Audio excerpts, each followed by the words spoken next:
29번 문제는 그냥 벌써 29번 문제 잠깐 체크만 하겠습니다. 29번 문제 27페이지예요.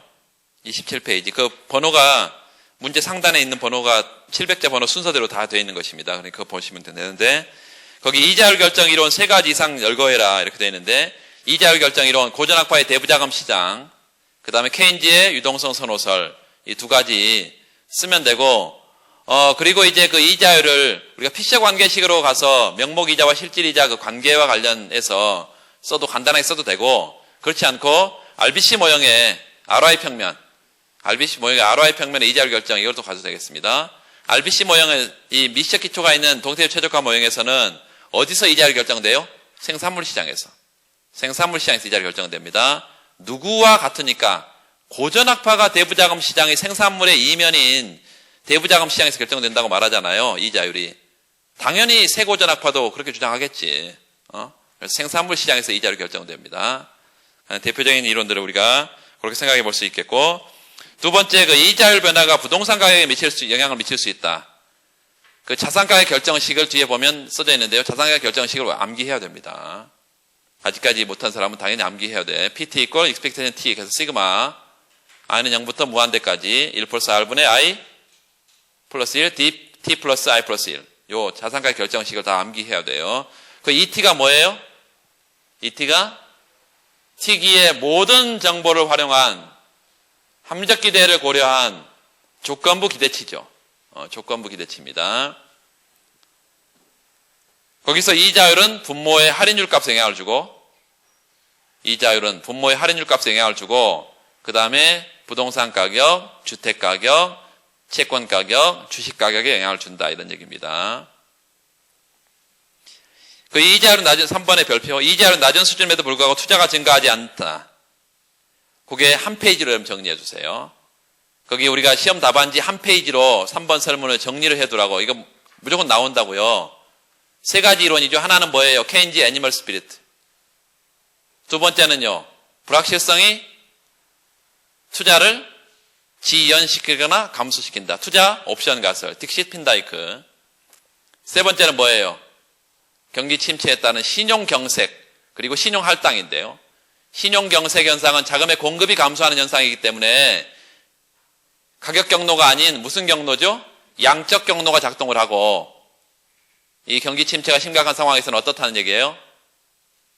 신용 배분이 줄기 때문에 가계 소비와 기업의 투자 여력이 주는 거죠. 그래서 투자가 감소할 수밖에 없다. 이 3가지인데 이 3가지를 내용을 모르는 사람이 어디 있어요.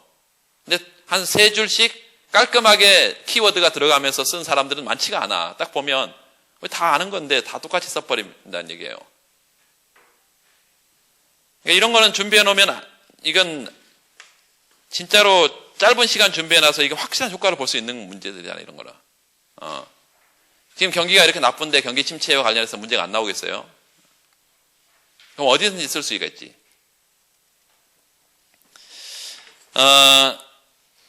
29번 그렇게 하고 30번은 우리가 다 본 거예요. 거기 또 똑같이 보세요. 30번. 1999년 행시 문제, 옛날 문제인데 거기 보면 세 번째 줄에 조세 감면이 경기를 부양시킬 수 있는 경로 밑줄. 조세 감면이 경기를 부양시킬 수 있는 경로. 지금 계속 얘기한 거예요, 지금. 케인즈의 승수 효과.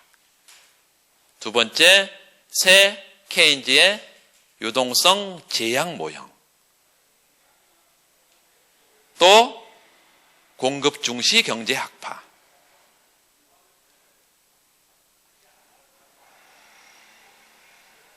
그 한계를 지적해라.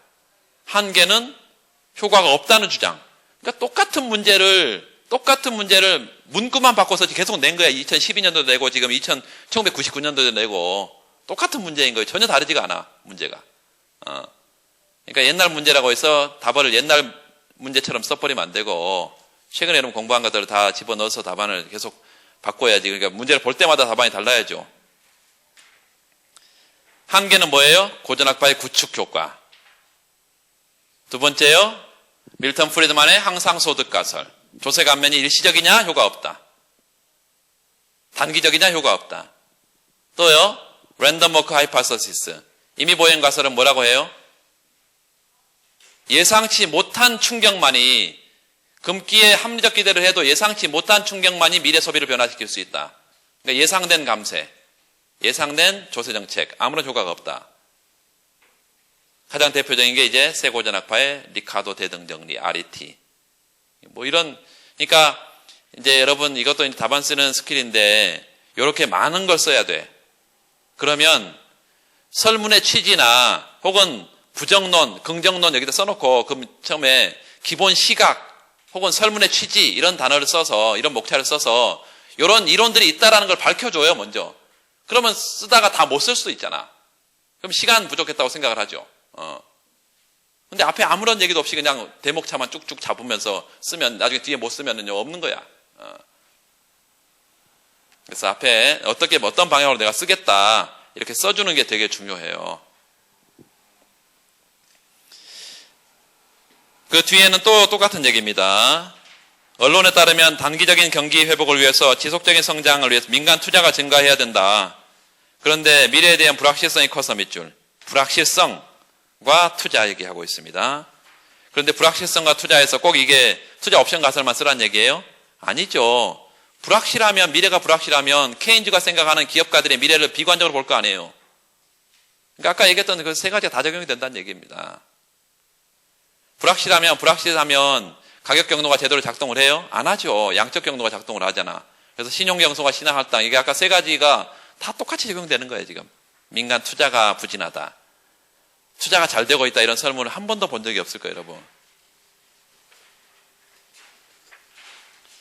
30번 받고, 오늘 받고요. 31번 그 39페이지 보면, 2000년도 행시 문제인데요. 보면 공적 자금의 확보를 위해서 재원 확보가 문제다. 그 재원 확보 방안에다가 별표. 그거 체크하세요. 정부 지출 재원을 어떻게 마련하겠냐. 지금 난리죠. 부족한 재원을 마련하기 위해서. 지자체들하고 싸우기도 하고, 그 도지사들하고 싸우기도 하고. 난리잖아요. 애들 지금 뭐 밥그릇을, 점심 밥그릇을 뺏기도 하고, 도시락 뺏기도 하고. 부족하니까, 어떻게 마련할 거냐 이거지. 그래서 그 재원 확보 방안을 여러분이 잘 정리를 해두고 그 뒤에 가보면 가장 먼저 정부의 예산 제약식부터 출발을 하세요.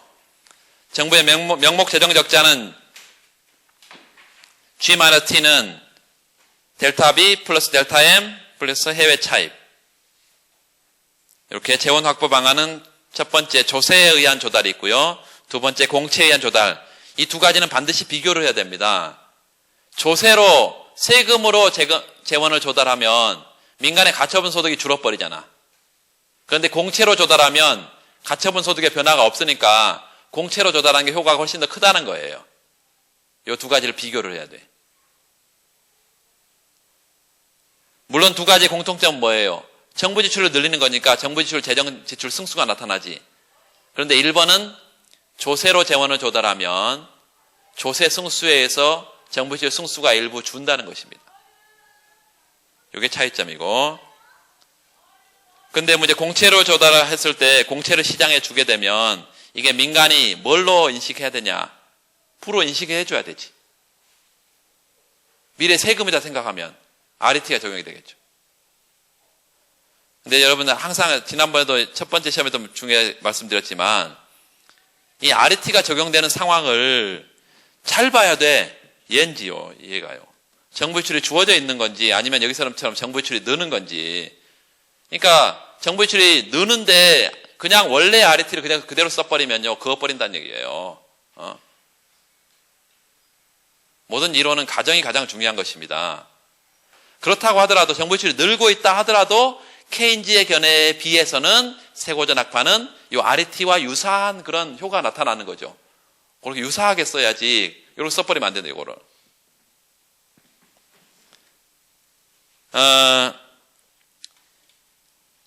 그게 네 번째 상황이고요. 공적자금 재원 확보 방안의 문제점에 조세, 수입에 의한, 공채 발행에 의한 재원 확보, 둘 다 공통점은 뭐냐면 이자율을 상승시켜서 투자를 구축시킨다는 것입니다. 이자율 상승에 따른 투자 구축이 나타나 둘 다. 차이점은 아까 뭐라 했어요? 조세로 거두면 조세 감면 조세 승수만큼 가처분 소득이 감소한다는 게 차이점이 있고, 국공채 매각의 단기 효과 뭘 쓰면 된다고요? 케인즈 의견을 쓰면 되고요. 국공채가 장기 효과 뭘 쓰면 돼요? 고전학파의 견해를 쓰면 됩니다. 그래서 장단기 나오면 크게 두 가지입니다. 물가 고정 신축, 케인즈 고전 이렇게 가고, 나머지 우리가 최근의 이론들을 많이 알고 있다. 그러면 가장 전형적인 거를 쓰고, 그래프하고 전형적인 걸 쓰고 승수 구축을 쓰고, 그 다음에 나머지를 한 3줄 4줄 쭉 쓰면서 결론이라든가 함이라든가 이런 부분에서 더 써주는 방식으로 가지, 그래프만 떨렁 3개씩 그려놓고 이런 사람도 있어. 이 공부 많이 한 사람들이 어떤 또 단점이 있냐면, 많이 아니까 그냥 있는 대로 그냥 써놓은 사람이 있어요. 그래프를 한 3개 4개 그려놓고 전혀 다른 이론들을 아주 좋지 않습니다. 그럼 고생만 많이 했지 점수가 없어. 그래서 좀 정리 정돈을 잘 해서 좀 써주시기 바랍니다. 그렇게 하면 되겠고, 그 다음에 32번 문제, 32번 문제 2001년도 행정고시 문제인데요. 거기 보면 사실은 개방경제 문제처럼 문제를 냈어요. 그런데 답을 문제 설문에 ISLM으로 분석하라 했는데 ISLM BP로 분석할 수도 있어. 왜냐하면 개방경제 문제처럼 문제가 자본시장이 개방되어 있으며 변동환율 제도를 채택하고 있는 이렇게 묻고 있으니까. 그런데 폐쇄경제의 ISLM 분석이 훨씬 더 낫겠습니다. 왜냐하면 1번 설문과 2번 설문이 정부지출 승수와 조세 승수 두 개의 비교 문제예요. 그런데 개방경제에서는 두 개 승수를 비교할 수가 없어. BP가 있으면 비교할 수가 없다고요. 그러니까 어떤 게 효과가 크다라고 말을 할 수가 없어. 그러니까 설문의 취지상 폐쇄경제 모형으로 ISLM으로 가는 게 낫겠다 이것입니다. 첫 번째 상품권 무료 제공은 구매력의 이전인데요. 민간에게 정부가 구매력을 이전해 준 거죠. 상품권을 민간에게 줬어. 6개월 내에 다 써라. 이것은 그냥 상품권을 주는 것과 다른데 한시적으로 집중적인 경기 부양을 의도한 것이고, 이거 우리가 정의가 뭐예요? 소득 이전입니다. 이전 지출이에요. 정부의 이전 지출이야. 근데 이전 지출 승수는 정부 지출 승수하고 다르잖아요.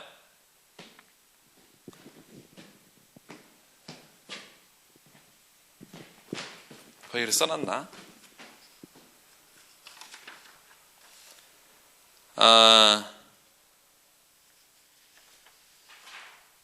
거기 상품권 지급의 효과와 그 다음에 뒤에 정액세 삭감 효과의 수식을 좀 보세요. 수식에 하나는 플러스 C, 하나는 마이너스 C 되어 있는데요.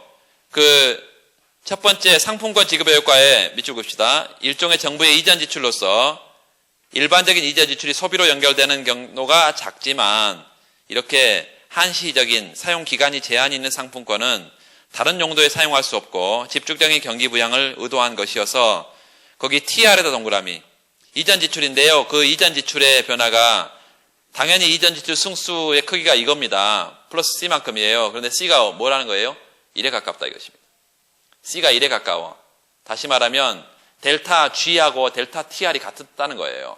정부가 직접 쓰는 것과 민간에 이전해서 주체만 다르지 사실상 승수의 크기는 같아진다는 것입니다.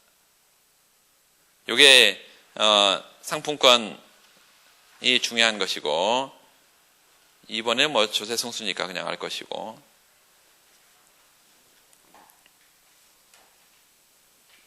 그 다음에 정액세 삭감이 보세요. 밑에 3번 설문 보세요. 3번 설문에 별표를 하세요. 국채 발행을 통해서 정액세를 삭감하면 경기부양 효과가 있다. 이렇게 있기 위해서는 어떠한 전제 조건이 필요하냐? 가장 중요한 것은 경기부양 효과가 있으려면 누구의 생각에 기초해야 되는 거예요? 케인지안의 생각에 기초해야 되는 거죠. 근데 쓸 때 케인지의 생각대로 쭉 나열하는 게 좋을까요? 아니면 고전학파의 이러한 가정들이 현실에 충족되지 않는다 이렇게 가는 게 좋을까요? 후자로 가면 둘 다 아는 걸 설명하는 거예요. 고전학파가 이러이러한 가정이 현실이다라고 이런 이론의 가정을 두고 있는데 이게 비현실적이고 이렇게 가면 된다. 이렇게 하면 경기부양효과가 있는 것입니다. 그래서 고전학파의 생각을 우리가 다 봤잖아요. 고전학파가 구축이 된다 그랬는데 현실은 구축 안 된다. 구축이 안 되려면 구축 효과가 작으려면 뭐가 있어야 돼? 아까 B 곱하기 H분의 K 이게 뭐 해야 돼요? 작아야 되잖아.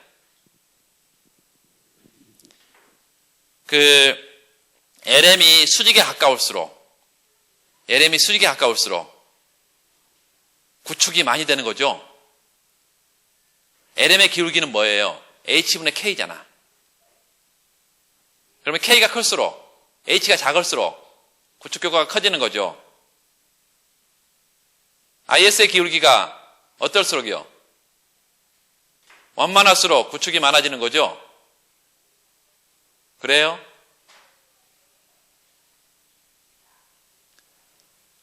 IS 기울기가 가파르면 승수가 커지잖아요. 그렇죠? 그럼 완만하면 구축이 많아지는 거지. IS와 LM을 연립해서요. IS와 LM을 연립해서 승수하고 IS, LM의 기울기 우리가 수식으로 좀 정리를 해 놓을 필요 있습니다. 정리를 좀 해 놓으세요. 그래서 거기 경기부양 효과를 가질 조건 먼저 RET의 가정들을 깨뜨려 버렸어요. 거기 첫 번째 RET의 가장 중요한 가정은 완전 자본시장 가정인데 거기 체크하세요. 불완전 자본시장. 현실은 불완전 자본시장이다. 차입이자와 저축이자가 전혀 다르다. 차입이자가 높고 가계 우리나라와 미국 같은 경우에 가계 중에 50% 가계는 마음대로 돈을 빌릴 수 없다. 은행에서 금융기관에서 유동성 제약, 차입 제약이 있다.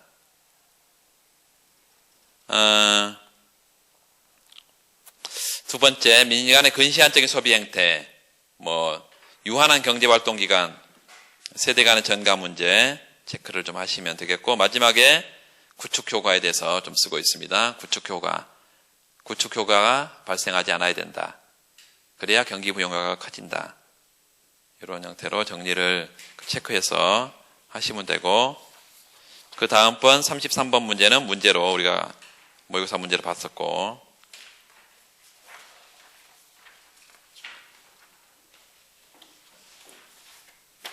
그 다음에 34번 문제. 이 34번 문제는 최근 정부는 경기를 활성화시키기 위해서 재정지출을 늘리고 밑줄. 재정지출 증가합니다. 조세 부담 낮추는 감세예요.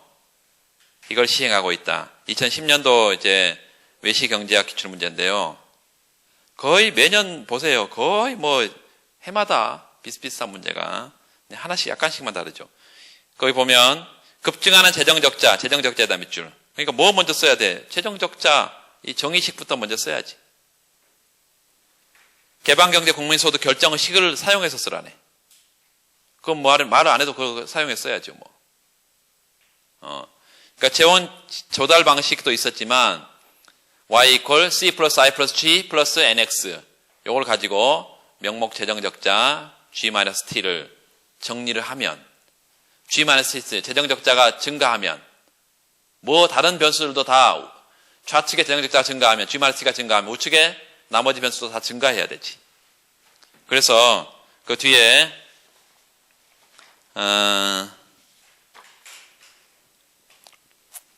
첫 번째 설문만 좀 보세요. 나머지는 이미 다 봤던 거예요.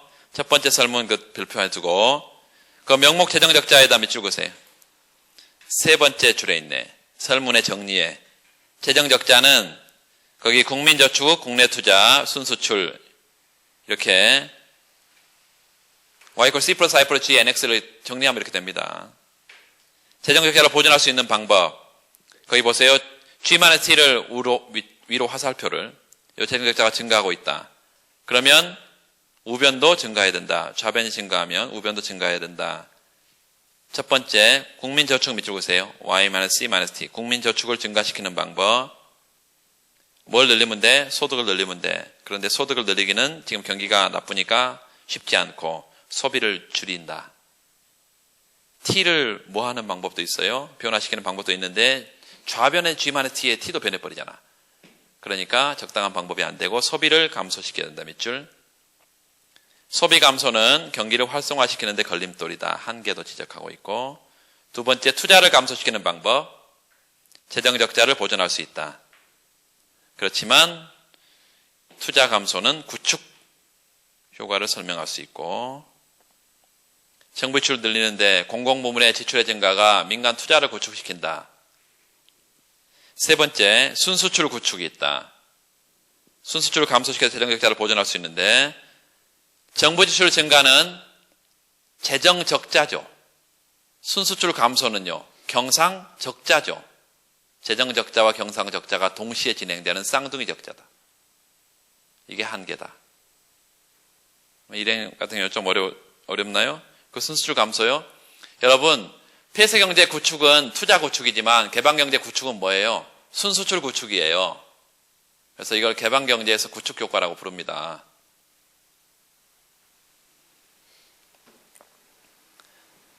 나머지는 우리가 봤던 거 똑같은 거니까 안 봐도 되겠습니다.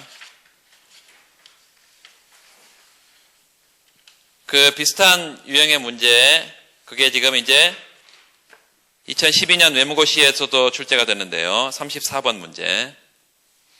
34번. 어떤 일간신문에 게재된 기사다. 2008년 9월 금융위기 터지자 세계 각국 정부는 밑줄. 금융위기는 2008년, 재정위기는 2009년인데 이거 2012년에도 이런 문제가 출제가 되고 있다는 얘기예요. 지금. 각국 정부는 막대한 재정 지출 규모의 증가를 통해서 경기 급락을 막고 있다. 미국 밑줄, 유럽, 일본 다 이렇게 재정 지출을 늘렸다 이런 얘기고, 하지만 시간이 지나면서 빚잔치는 부메랑이 되고 돌아오고 있다. 재정적 밑줄 보세요. 재정 적자와 과도한 국가 빚이 경기 회복의 발목을 잡기 시작한 것이다. 미국도 그렇고 사상 최대 재정 적자다. 미국은 그래서 연방 지출 재정 자동 삭감 프로그램이라는 게 있었잖아요. 시퀘스터. 그래서 연방 정부가 문을 닫기도 했습니다. 최대 재정 적자를 기록했고, 물론 짧은 기간이었지만 영국, 일본 등 재정 적자의 규모가 크게 증가했고, 이에 따라서 밑줄 보세요. GDP 대비 정부 부채 비율도 금융위기 이전보다 크게 증가하고 있다. 일본 한번 체크해 보세요. 일본 엄청납니다. 218%. 그러니까 이 규모는 일본 사람들이 2년 동안 한 푼도 안 쓰고 모아야 이 빚을 갚을 수 있다는 거예요. 그러니까 엄청난 이 GDP에 대한 부채 규모인데요. 일본이 어떻게 버틸 수 있어? 다른 나라면 이미 다 부도가 났습니다. 일본은 이 외환 보유고라든가 또 일본의 엔이라는 것이 국제결제통화로 안정적인 통화이기 때문에 이게 유지를 하고 있을 수 있는 거예요. 아니면 다른 나라, 작은 나라 같은 건 이미 다 부도가 났습니다. 그 ISLM 모형에서 일시적인 재정 지출 증가 밑줄. 일시적인 재정 지출 증가가 경기 부양 효과를 가져오기 위한 거냐, 크게 가져오기 위한, 크게요. 크게 가져오기 위한 효과. 그러니까 여기 그렇게 써놓으세요. 일시적인 재정 지출 증가가 경기 부양 효과를 크게 가져온다. 이 말은 무슨 말이에요? 재정 지출 승수가, 정부 지출 승수가 커야 되는 거지. ISLM과 ADS가 같이 쓰는 수식을 여러분이 좀 연습을 좀 해주세요. AD는 어떻게 생겼어요? Y equal 분모가 1-C 플러스 B 곱하기 H분의 K. 분자는 1. 괄호 안에, 대괄호 안에 뭐가 들어있어요? 마이너스 CT바. 플러스 I바. 플러스 G바. 플러스 H분의 B, P분의 M바. 요거를 암기하고 있어야 돼. 요거 지금 이제 내일 모레 시험 보는데 이거 암기 안 돼 있으면 안 됩니다. 암기하고 있어야 됩니다. 그래야 재정정책, 통화정책 다 그 승수의 크기를 알 수가 있는데.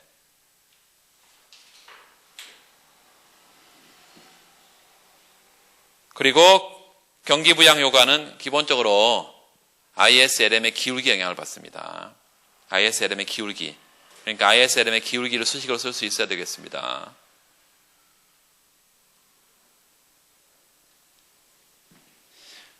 두 번째는 정부 부채 증가가 경기 부양에 도움이 되지 않는다. 도움이 되지 않는다라는 것은 효과가 없다 이런 주장이죠. 3번은 보세요. 정부 부채 증가가 오히려 경기 회복의 발목을 잡는다. 오히려 부정적인 충격을 가한다는 거예요. 아까 우리가 봤죠? AS가 오히려 좌측으로 가버리면 어떻게 되는 거예요? 감세가 정부 지출 증가가 경기를 부양시키지 못한다는 게 고전학파 계열의 주장이잖아요. 그런데 오히려 이런 것들이 부정적인 효과가 강하면 경기에 발목을 잡을 수 있다. 그 중에 뭐가 있었어, 지난번? 아까 공급 측 경제학도 있었잖아요. 공급 측 경제학도. 그래서 앞에 봤던 거 그대로인데요. 요것 뒤에 답안지를 꼼꼼하게 여러분 좀 보세요.